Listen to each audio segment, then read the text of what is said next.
ஒரு வித்தியாசமான ஒரு சப்ராக்ஷன் பண்ணுற முறையை நீங்கள் பார்த்தே இருக்க மாட்டீங்க. பாருங்கள் இது எவ்வளோ வித்தியாசமாக இருக்குன்ட்டு.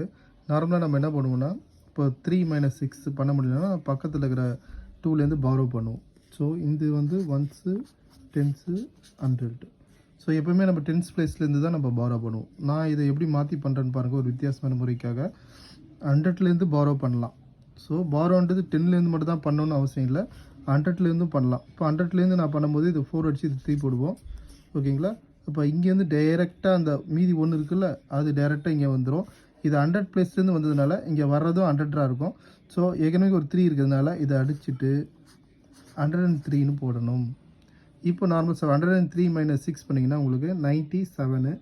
இப்போ அந்த 7 நான் இங்கே போட்டுடுறேன். 9 இப்போ இங்கே பாரோ பண்ணிக்கிறேன் பக்கத்தில். இப்போ இருந்து ஆட் பண்ணிங்கன்னா 11. 11 - 7 பண்ணிக்கிறேன் 4. அதை கீழே போட்டுக்கிறேன். 3 - 3 0. ஸோ இதுதான் ஆன்சர். நார்மல் மெத்தடில் போட்டாலும் இதே ஆன்சர் தான் வரும். இந்த மாதிரி வித்தியாசமாக இது இருந்துச்சு உங்களுக்கு தோணுச்சுன்னா லைக் பண்ணுங்கள். இது போல் நிறைய விஷயம் உங்களுக்கு தெரிஞ்சுன்னா எங்கள் சேனல் சப்ஸ்கிரைப் பண்ணுங்கள்.